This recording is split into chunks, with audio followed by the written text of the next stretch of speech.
এখানে বিতর্কের কোনো জায়গাই নেই। 1950 সালের আইন, সেই আইন নিয়ে মামলা, এবং কলকাতা হাইকোর্ট নির্দিষ্ট নির্দেশ দিয়েছেন 2018 সালে।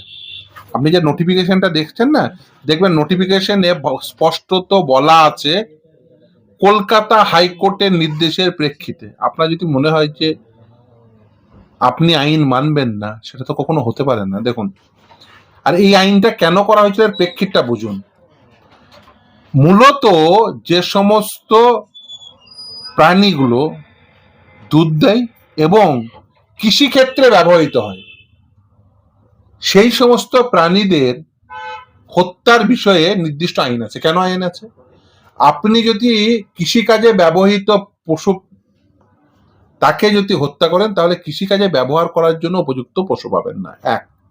দ্বিতীয় হচ্ছে যে দুধের জন্য যে পশুগুলো দুধ দেয়, তাদের যদি আপনি অল্প বয়সেই যদি হত্যা করেন, তাহলে কিন্তু দুগ্ধজাত বিভিন্ন পণ্য, এই মুহূর্তে দই থেকে শুরু করে লস্যি থেকে শুরু করে আপনি যা খান, এগুলো দুগ্ধজাত পণ্য।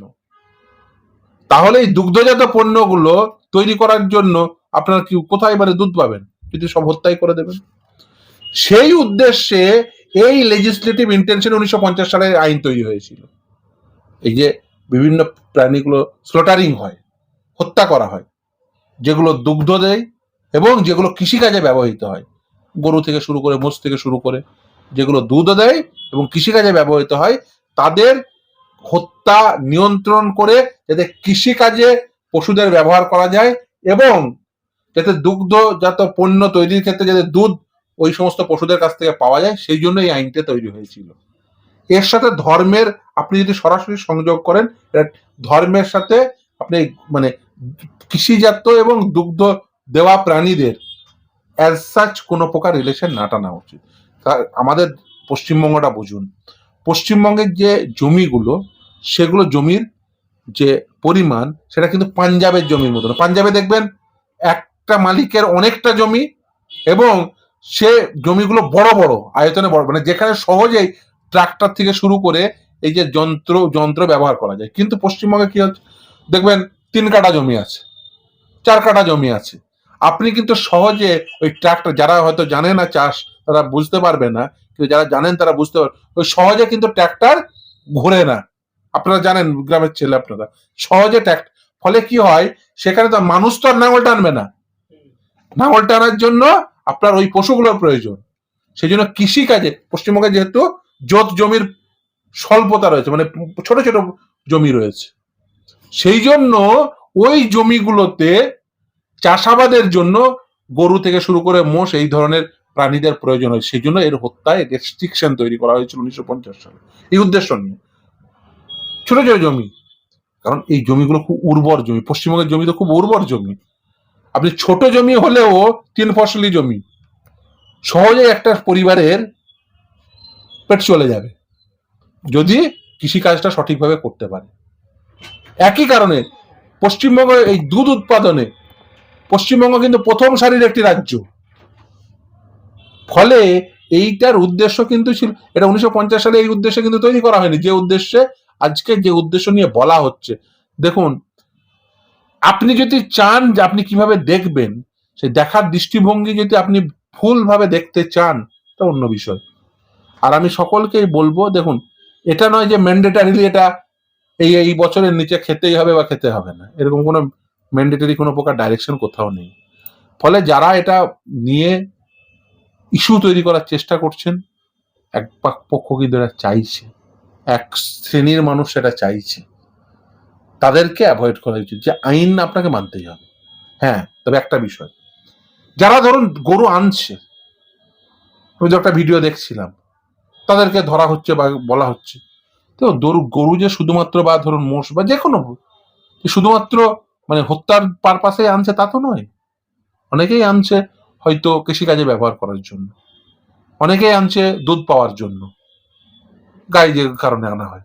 তাদেরকে কিন্তু কোনোভাবেই তাদের উপর আক্রমণ করা বা তাদেরকে কোনোভাবে মানে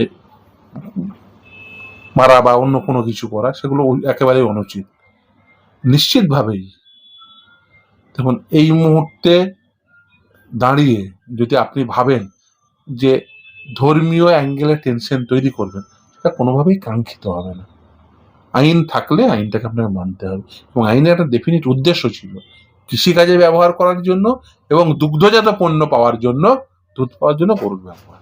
কিন্তু এই আইনটা লাগু হয় যারা যারা পশুপালন বা গরু পালন করতো বা কুরবানির উদ্দেশ্যে তারা গরু রেখে দিত, বিক্রি করতো, তারা তো পথে বসে যাবে একদম। এমন মানুষ বলছেন যে আমাদের আত্মহত্যা করা ছাড়া কোনো উপায় নেই। দেখুন, একটা কথা বলি, যে গরুকে শুধুমাত্র হত্যার জন্য ব্যবহার করা হয়, আপনাকে কে বললো? মানে যদি কেউ এই ন্যারেটিভ তৈরি করে, সেটা তো ঠিক নয়, প্রথম কথা। দ্বিতীয় কথা, আপনাকে তো আইন মানতেই হবে। আপনি যদি মনে বলেন যে কোনো জায়গায় বোম বাঁধাটা শিল্প এবং ওই মানে শকতের টাইপের লোক, তাদের তাদের বোম বাঁধতে দিতে হবে, নাহলে তাদের পেট চলবে না, এটা তো আর হতে পারে না। যদি আপনি ধরে নেন কোন একটা এলাকায় বোম বাঁধার শিল্প, মানে শকতের টাইপের লোকজন, তাদের পেটই চলে বোম বেঁধে, এরকম যদি লোক পাওয়া হয়, তো না, তাদের পেট চালানোর জন্য তাদের বোম বাঁধতে দিতে হবে, এটা তো আর হতে পারে না। দেখুন, আমি এতটা মোটা দাগের যুক্তি না দিয়েও বলতে পারি, গরু পালনের বা মোষ পালনের একমাত্র কারণ মানে হত্যার জন্য সেটা ব্যবহার করা হয় না। যারা জানে না তাদের জেনে বুঝে নেওয়া উচিত। পশ্চিমবঙ্গের সমস্ত জমিতে ট্রাক্টর দিয়ে চাষ হয় না। পশ্চিমবঙ্গে অনেক ছোট ছোট জমি আছে, 3 কাঠা জমি, 4 কাঠা জমি, 5 কাঠা জমি, আমি 2 কাঠা জমি, 2 কাঠা জমিতে ট্রাক্টর ঘুরবে? আপনি যেটা বীজতলা বলা হয়, বীজতলা তৈরির ক্ষেত্রে ট্রাক্টর ব্যবহার করা হয় না ওই গরুর লাঙল ব্যবহার করা হয়? যারা জানেন না তারা এটা বলবেন, যারা জানেন তারা ভালো করে জানেন যে বেসিক্যালি বীজতলা ভালো তৈরি হয় লাঙল দিয়েই। ভারতবর্ষে বিদেশে গরু মাংস রপ্তানিতে 3য় স্থান অধিকারী। উত্তরপ্রদেশে বড় বড় কসাইখানা রয়েছে। সেই জায়গায় কি এই নিয়ম? সব জায়গায় একই নিয়ম। দেখুন, সব জায়গায় একই নিয়ম হওয়া উচিত। দেখুন, পশ্চিমবঙ্গে আপনি যেটা বলছেন যে 1950 সালের আইন, ওটা কিন্তু পশ্চিমবঙ্গের আইন। যে বললাম পশ্চিমবঙ্গের প্রেক্ষিতটা বললাম। আপনাকে বুঝতে হবে যে বেসিক্যালি আমাদের দেশে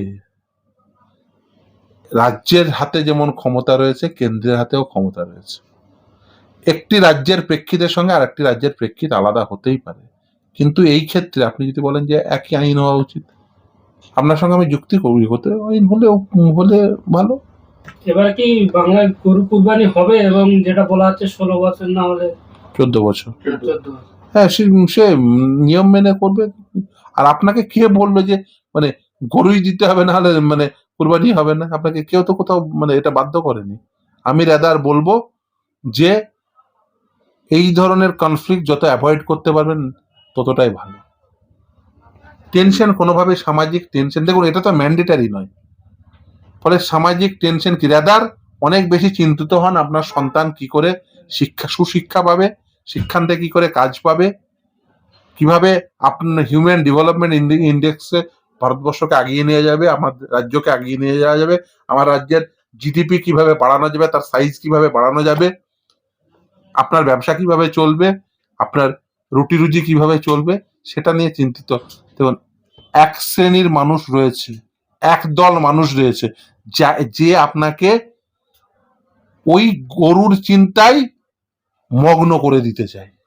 আপনি গরুর চিন্তায় মগ্ন হয়ে থাকবেন, না গরুর বাইরে বেরিয়ে এসে আপনার সন্তানের সুশিক্ষা নিয়ে ভাববেন, আপনার সন্তানের কর্মসংস্থান নিয়ে ভাববেন, আপনার সন্তান যাতে উন্নত মানের শিক্ষা পেতে পারে সেই জন্য আপনি নিজেও সচেষ্ট হবেন, সেই নিয়ে ভাবুন। এআই নিয়ে ভাবুন না, রাজারহাটে কি করে এআই হাব বানানো যাবে ভাবুন না। আপনি আমি সবাই ভাবি, দাবি করুন সবাই মিলে যে পশ্চিমবঙ্গকে প্রযুক্তির ক্ষেত্রে সর্বোৎকৃষ্ট তৈরি করতে হবে। আপনি আমি সবাই মিলে যে যুক্তি করি যে কিভাবে পশ্চিমবঙ্গের এই সমস্ত টেনশন যুক্ত চিন্তা ভাবনা না করে কিভাবে পশ্চিমবঙ্গকে ফাইন্যান্সিয়াল হাব বানানো যাবে, না এই যে আপনি বললেন পশ্চিমবঙ্গকে কিভাবে হেলথ হাব বানানো যাবে, এই চিন্তা সরকারেরও করা উচিত, জনগণেরও করা উচিত। এই যে আপনি বললেন যে উদ্দেশ্য আইন যে উদ্দেশ্যে তৈরি হয় তার উদ্দেশ্যের বাইরে গিয়ে অবশ্যই উদ্দেশ্য তো এই দেখুন, সৎ উদ্দেশ্যে দেখুন, আইন যদি সৎ উদ্দেশ্যে তৈরি হয় সেটি সৎ উদ্দেশ্যে পালিত হওয়া উচিত, কিন্তু আইন যদি অসৎ উদ্দেশ্যে তৈরি হয় তাহলে কিন্তু তার পরিণতিও সেরকমই হয়।